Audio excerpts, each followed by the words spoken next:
कहानी की शुरुआत होती है साउथ कोरिया में, जहां हम किम नाम के एक आदमी को फोन पर बैंक के कर्मचारी से बात करते हुए देखते हैं। बदकिस्मती से उसे बुरी खबर मिली, उसकी लोन की किश्त लेट हो गई थी और अब उसका टोटल कर्ज जो कि 75,000 कुछ था वो बढ़कर 2,10,000 हो गया था। लेकिन इस खबर ने किम के मन में चल रहे इरादे को और मजबूत कर दिया। फिर कॉल कटने के बाद वो एक पुल के छोर पर जाकर खड़ा हो गया। वहाँ उसकी मदद करने वाला कोई नहीं था, इसीलिए वो हान नदी में कूद गया, क्योंकि वो ये सोच रहा था कि इससे उसकी सारी प्रॉब्लम खत्म हो जाएंगी। लेकिन कुछ घंटों बाद जब उसकी आंख खुली तो वो एक छोटे से आइलैंड के किनारे पर जिंदा पड़ा था और उसके आसपास कोई भी नहीं था। अब परेशान होकर किम ने इधर उधर देखना शुरू किया और उसे समझ आया कि वो उसी पुल के नीचे मौजूद एक छोटे से आइलैंड पर आ गिरा था। खैर ये सोचकर कि कोई ना कोई थोड़े टाइम में आ ही जाएगा, किम ने बाकी का दिन सोते हुए बिताने का फैसला किया। उसने कार्डबोर्ड और अखबार के टुकड़ों को कंबल बनाया और आराम से सो गया। फिर अगले दिन वो दूर से गुजरती एक शिप की आवाज से उठ गया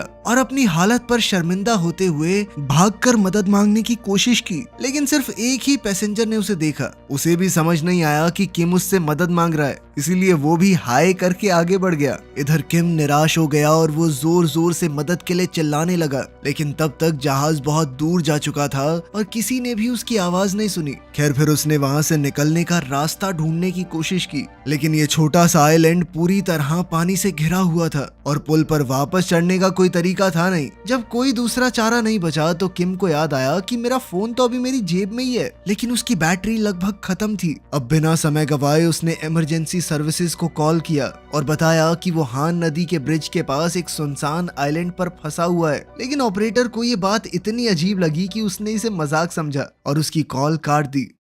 इधर किम के फोन की बैटरी लगभग खत्म हो चुकी थी और अब वो अपनी कॉन्टैक्ट लिस्ट देखने लगा कि किससे मदद मांगूं। तब उसे अपनी एक्स गर्लफ्रेंड सू का नंबर दिखा, लेकिन बदकिस्मती से सू अभी भी ब्रेकअप से बहुत दुखी थी और इससे पहले कि किम कुछ कह पाता उसने भी इमोशनल होकर कॉल काट दी। लेकिन तभी अचानक किम को एक और कॉल आई और उसने मदद मांगने की कोशिश की, लेकिन दूसरी तरफ फोन में सेल्स वाली लड़की उसे कुछ ना कुछ बेचने पर तुली हुई थी। बेचारा किम बेचैन होकर समझाने की कोशिश कर रहा था कि वो एक आइलैंड पर फंसा हुआ है, लेकिन लड़की बोलती ही रही जब तक उसके फोन की बैटरी पूरी तरह खत्म नहीं हो गई। आखिरकार अब उसके पास सिर्फ एक ही रास्ता बचा था, नदी को पार करने की कोशिश करना। उसने पानी में चलना शुरू किया जब तक वो सबसे गहरे हिस्से तक नहीं पहुंच गया। और उसकी सबसे बड़ी प्रॉब्लम ये थी कि बचपन से उसने कभी तैरना नहीं सीखा और जब उसने कोशिश की तो वो हान नदी के गहरे पानी में लगभग डूब ही गया था। खैर खुशकिस्मती से किसी तरह वो वापस किनारे तक आ गया, लेकिन अब उसके पास मदद मांगने का कोई तरीका भी नहीं था। फिर किम ने अपने पुराने प्लान पर वापस जाने का फैसला किया और जैसे ही उसे एक काफी लंबा पेड़ मिला उसने अपनी टाई को एक टहनी से बांध दिया और एक पत्थर पर खड़े होकर उसे अपने गले में डाल लिया।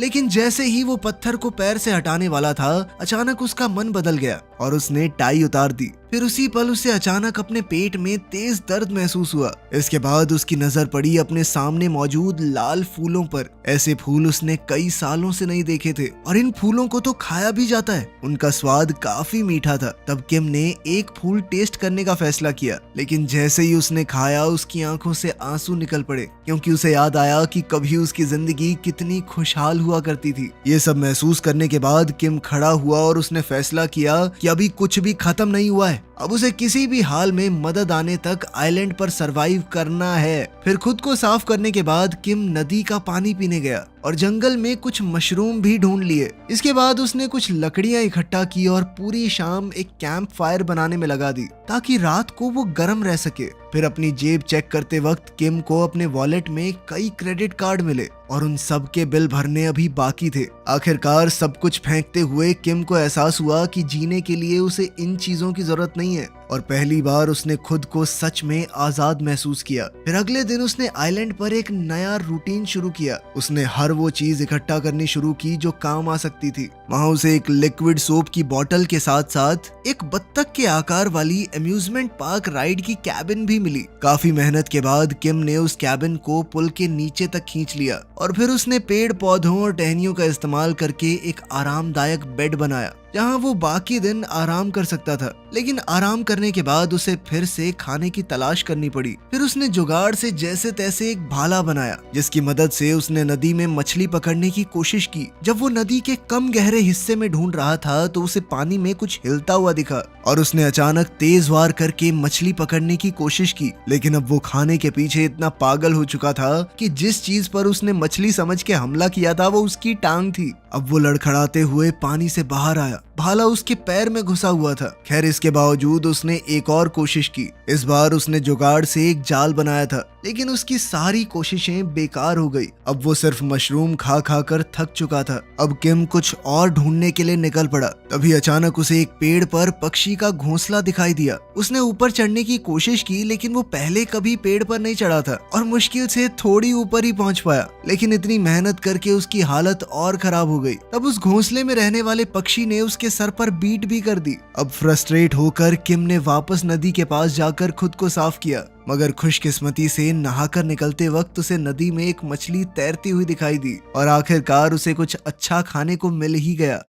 इसी तरह दिन बीतने लगे और मछली पकड़ने के अलावा किम पक्षियों को पकड़ना भी सीख गया था। खाना खाने के बाद वो खेत के बीच में बैठ जाता और भले ही उसके पास करने को कुछ भी नहीं था, लेकिन फिर भी वो मुस्कुराता, क्योंकि उसने कभी नहीं सोचा था कि अकेले दुनिया से दूर होकर उसे इतना सुकून मिल सकता है। फिर हम देखते हैं कि आज से कुछ दिन पहले शहर के एक दूसरे हिस्से में यंग नाम की एक लड़की एंजाइटी से जूझ रही थी। वो अपना पूरा दिन कमरे में बंद रहकर गुजारती। वो अपने माँ बाप से बात करने या कचरा बाहर फेंकने के लिए भी बाहर नहीं निकलती थी, बल्कि सब कुछ प्लास्टिक बैग्स में भरकर कमरे में ही जमा करती रहती। यहाँ तक कि वो खाना भी दरवाजे के नीचे से ही लेती थी। खैर, इसके बावजूद यंग का एक फिक्स रूटीन था, जहाँ वो कंप्यूटर पर काम करते हुए बीच बीच में खाना खाती और एक्सरसाइज भी करती थी। इस सब के अलावा वो सोशल मीडिया का बहुत इस्तेमाल करती थी, लेकिन अपनी असली पहचान छुपाने के लिए उसने कई फेक प्रोफाइल्स बना रखी थी। आखिरकार दिन के अंत में जब उसके पेरेंट्स सो जाते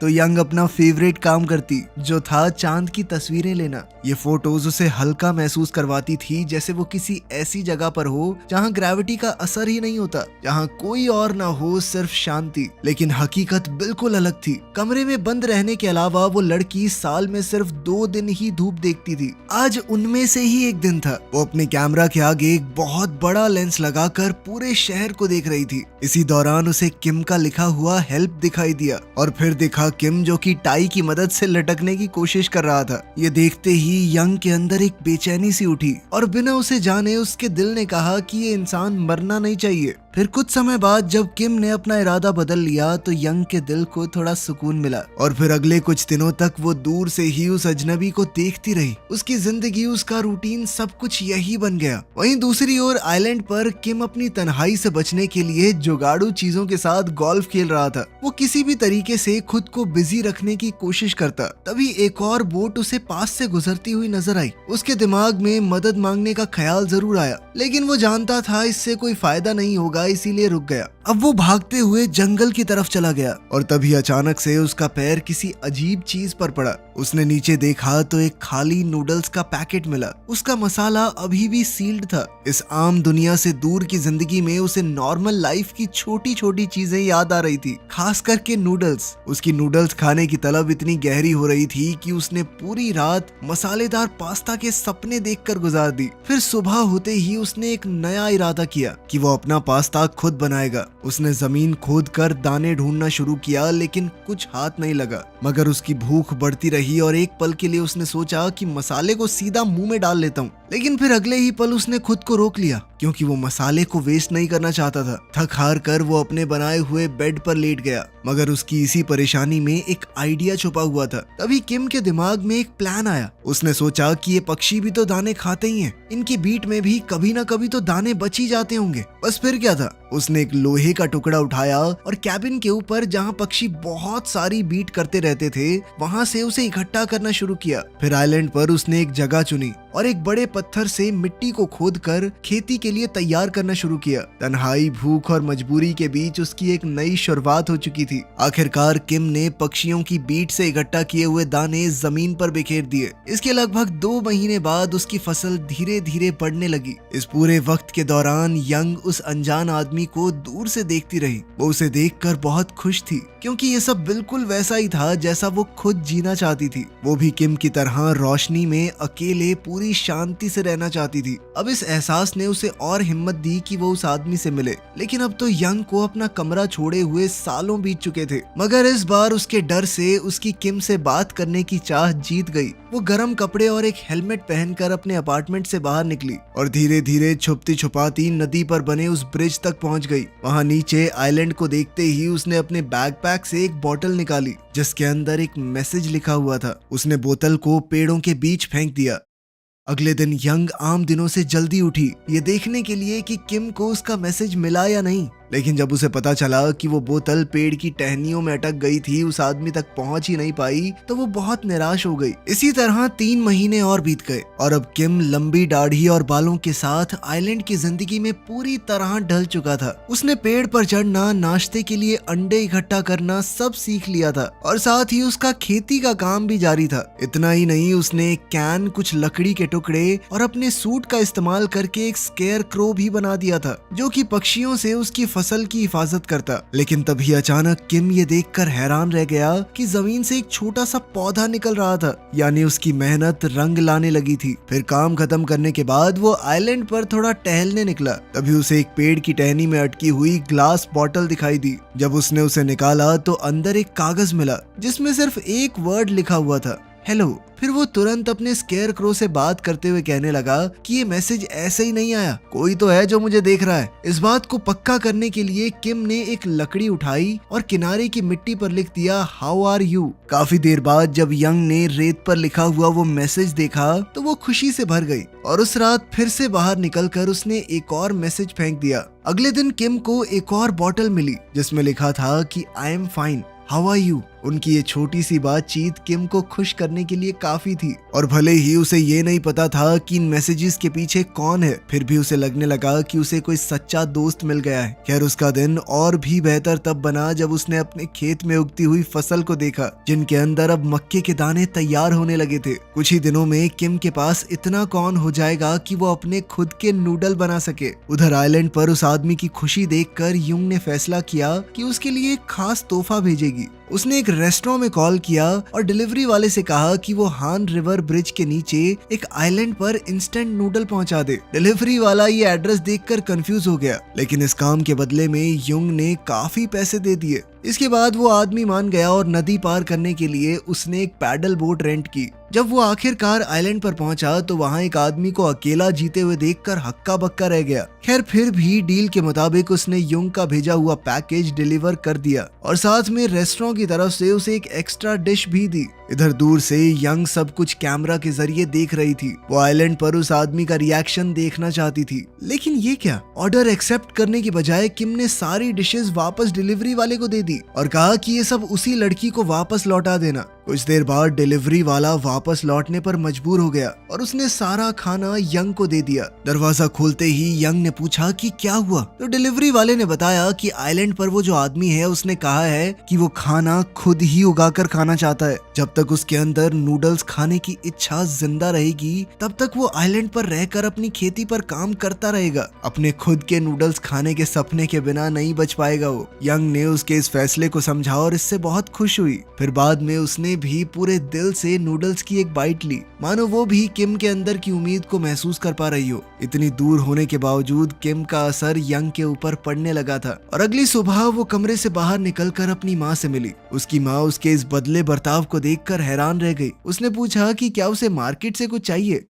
अब किम से इम्प्रेस होकर यंग ने भी मक्के के बीज और कुछ सामान मंगवाया क्योंकि वो अपने कमरे में एक छोटा सा गार्डन शुरू करना चाहती है। ये देखकर उसकी माँ और ज्यादा हैरान रह गई, लेकिन साथ साथ वादा किया कि मैं सब कुछ ले आऊंगी, क्योंकि काफी समय बाद उसकी बेटी ने बाहर निकलकर उससे कुछ मांगा था। इसके बाद यंग ने एक और बॉटल में मैसेज भेजा जो किम को अगले दिन मिला, जिसमें सॉरी लिखा था। किम को भी यंग का खाना वापस भेजने का अफसोस था, लेकिन अपनी गलती सुधारने के लिए उसने एक मजाक किया। उसने रेत पर समुद्र बना दिया और फिर जमीन पर तैरने लगा जैसे कोई बड़ी शार्क उसका पीछा कर रही हो। उसे पता नहीं था, लेकिन यंग ये सब देखकर बहुत हंसी। उसने अपने कैमरे में ये सारे पल रिकॉर्ड किए। कुछ और महीने बीत गए और आखिरकार किम की मेहनत रंग लाने लगी। मक्का उगाकर नूडल्स बनाने के अलावा अलावा उसने खेतों में खीरा, मिर्च, बीन्स और भी कुछ सब्जियां उगा ली। जिस भी चीज के बीज उसे पक्षियों की बीट के अंदर मिल जाते वो उगा देता। आखिर में उसने सारा मक्का एक बाल्टी में पीसकर आटा बनाया और फिर एक मेटल डिस्क से उसे पतली स्ट्रिप्स में काट दिया। इसके बाद किम ने सब कुछ पानी के बर्तन में डाल दिया और आग पर पकाने के लिए नूडल्स तैयार हो गए। इसके बाद उसने अंडे और सब्जियां भी डाली और आखिर में डाला वो मसाला जो उसने इतने महीनों से संभाल कर रखा था। आखिरकार सब कुछ तैयार होने पर उसने चॉपस्टिक से टेस्ट किया और अब उसके लिए आंसू रोकना मुश्किल हो गया। उसे समझ आ गया कि उसकी सारी मेहनत सफल रही। वहीं दूर से यंग अपने कैमरा से ये सब कुछ देख रही थी और भावुक होकर उसने एक और मैसेज भेजा जिसमें वो उसे बधाई दे रही थी। किम भी उसे देखकर बहुत खुश हुआ, लेकिन अब वो ये जानना चाहता था कि उसका ये खुफिया दोस्त है कौन। अगली सुबह यंग ने कैमरा से दोबारा देखा। रेत पर एक नया मैसेज लिखा हुआ था कि तुम हो कौन। ये देखकर यंग थोड़ा घबरा गई क्योंकि वो हमेशा अकेले रहना पसंद करती थी। वो अपने माँ बाप तक से नहीं मिलती थी तो किसी अनजान को अपनी पहचान कैसे बता दे। सोशल मीडिया पर भी वो फेक प्रोफाइल और एडिटेड फोटोज के पीछे छुपी रहती। काफी सोचने के बाद उसने एक और मैसेज लिखा और ब्रिज तक गई, लेकिन बॉटल फेंकते वक्त उसका मन बदल गया और वो वापस घर लौट आई। एक और दिन बीत गया और किम अपने सीक्रेट दोस्त के मैसेज का इंतजार करता रहा, लेकिन आइलैंड पर कहीं भी बॉटल का कोई निशान नहीं था। फिर परेशान होकर उसने रेत पर एक और मैसेज लिखा। इस बार पूछा कि क्यों नहीं दे रही जवाब। और ये सब देखने के बाद भी यंग चुप रही। जब उसे लगा कि बात काबू से बाहर जा रही है तो उसने किम से बात करने की कोशिश छोड़ दी और कमरे के सारे पर्दे बंद कर दिए। यंग ने फैसला किया कि वो अपने पुराने रूटीन पे चली जाएगी। उसने सोशल मीडिया पर अपने मैसेज चेक किए, लेकिन वहां भी उसके फॉलोअर्स को उसकी फेक प्रोफाइल का सच पता चल गया था और अब सब लोग उसे कमेंट्स में गालियां दे रहे थे। इस सब ने यंग को और ज्यादा तोड़ दिया और वो पूरी तरह अपने कमरे में सिमट गई। उसने किम और अपने कमरे के कॉर्नफील्ड दोनों को छोड़ दिया। इस तरह कुछ दिन बीत गए और शहर में एक तेज तूफान आया, जहां किम अपने छोटे से आइलैंड पर बचने की पूरी कोशिश कर रहा था, लेकिन बारिश और हवा इतनी तेज थी कि उसका पूरा कैंप टूटने लगा। वो डक वाला कैबिन जो इतने दिनों से उसका सहारा था वो पानी में जाने लगा। किम अपनी पूरी कोशिश के बावजूद उसे रोक नहीं पाया। आखिरकार नदी उस कैबिन को अपने साथ बहा ले गई। खैर कुछ दिन बाद तूफान शांत हुआ, लेकिन किम बिना अपने कैंप और बिना अपने सीक्रेट दोस्त के पहले से भी ज्यादा अकेला महसूस कर रहा था। फिर गुस्से और फ्रस्ट्रेशन में उसने रेत पर एक मैसेज लिखा। इस बार वो अपने दोस्त को गाली दे रहा था कि ऐसे छोड़ के चला गया मुझे। उधर दूर कहीं यंग अपने कैमरा से ये सब कुछ देख रही थी। जो भी हुआ उसका उसे बहुत बुरा लग रहा था। तभी उसने देखा कि कोई आइलैंड की तरफ आ रहा है। अचानक 2 गवर्नमेंट एजेंट किम के सामने आकर खड़े हो गए। वो दोनों उसे वहां अकेला देखकर हैरान रह गए। उसे एक भिखारी समझकर उन्होंने उसे साथ चलने को कहा, लेकिन किम ने साफ मना कर दिया और आइलैंड पर भागने की कोशिश की। लेकिन जल्द ही उसका सामना और एजेंट्स से हुआ और कुछ ही पलों में किम को पूरी टीम ने घेर लिया। उसने विरोध करने की कोशिश की और कहा कि यही उसका घर है, लेकिन एजेंट्स ने उसे जबरदस्ती पकड़कर नीचे गिरा लिया। आखिरकार ग्रुप के लीडर ने उसे चेतावनी दी कि ये आइलैंड एक नेचुरल रिजर्व है, ये सरकारी जमीन है, तुम ऐसे ही यहाँ पर अपना हक नहीं जता सकते। मगर फिर भी किम कहता रहा कि मुझे यहीं रहने दो प्लीज, क्योंकि उसे डर था कि यहाँ से चला गया तो मैं कभी अपने दोस्त को जान नहीं पाऊंगा जिसने बुरे वक्त में उससे बात की, उसका साथ दिया। लेकिन उन लोगों ने उसे उठाया, स्केयर क्रो पर पड़ा हुआ उसका सूट वापस दिया और फिर बोट में बैठाकर आइलैंड से दूर ले गए। ये सब देखकर यंग और ज्यादा बेचैन हो गई। वो अपने दोस्त की मदद करना चाहती थी, कोई तरीका सोचने लगी। काफी सोचने के बाद उसने फैसला लिया कि अब मैं नहीं रुक सकती। वो बिना अपना हेलमेट पहने घर से बाहर निकली। वो किसी भी हाल में किम तक पहुंचना चाहती थी। उधर गवर्नमेंट एजेंट किम को वापस शहर ले आए, लेकिन उन्होंने उसे सीधा सड़क के बीच उसकी किस्मत पर छोड़ दिया। जहां से सब कुछ शुरू हुआ था, आखिर में वहीं पहुंचकर किम की उम्मीदें पूरी तरह टूट गई और इस बार उसने सोचा कि शहर की सबसे ऊंची बिल्डिंग पर जाऊंगा और फिर ये सब कुछ खत्म हो जाएगा। वो एक बस में चढ़ा। पैसे तो नहीं थे उसके पास, लेकिन कार्ड से कोशिश की। पता नहीं कैसे उसका कार्ड अब तक काम कर रहा था। वो चुपचाप बैठकर अपनी किस्मत का इंतजार करने लगा। उसी वक्त यंग अभी भी किम को ढूंढ रही थी, लेकिन उसे पता नहीं था कि वो कहां पर है। सांस लेने के लिए वो 1 मिनट के लिए रुकी तो उसने कुछ लोगों को बात करते सुना। सुना जो कह रहे थे कि उन्होंने आइलैंड वाले आदमी को बस में चढ़ते हुए देखा है। अब यंग तुरंत अगले स्टॉप की तरफ दौड़ी और बस तक पहुंच गई, लेकिन उसे देर हो गई क्योंकि बस निकल गई थी। तब उसे लगा कि उसने अपना आखिरी मौका खो दिया है। वो रोते हुए वापस मुड़ने लगी, मगर तभी शहर में एक सायरन बजने लगा। उस सायरन की वजह से किम वाली बस रास्ते में ही रुकने पर मजबूर हो गई। अपनी बची खुची ताकत जोड़कर यंग उस बस की तरफ दौड़ी। आखिरकार वहां पहुंचकर यंग बस में चढ़ गई और किम के पास जाकर खड़ी हो गई। किम उस अनजान लड़की को देखकर हैरान रह गया। किम को उस अनजान लड़की से कुछ खास मतलब नहीं था, लेकिन यंग ने कहा कि मैं तुम्हारे सवाल का जवाब देने आई हूँ। उसने सीधा कहा कि मेरा नाम यंग है। जैसे ही किम को समझ आया कि ये वही लड़की है जो उसे मैसेज भेजती थी, तो उसके चेहरे पर मुस्कान आ गई। इतने टाइम बाद दोनों आखिरकार मिल गए। फिर थोड़ी देर बाद एक और सायरन बजा और बस को आगे बढ़ने की इजाजत मिल गई। बस के अचानक हिलने से यंग का बैलेंस बिगड़ा और उसका हाथ किम के हाथ में आ गया। उम्मीद है कि इन थोड़े से अजीब प्राणियों की कहानी आगे जाकर बढ़िया ही हो। वीडियो पसंद आई तो लाइक कर देना, चैनल को सब्सक्राइब कर लेना। मिलते हैं अगली वीडियो में।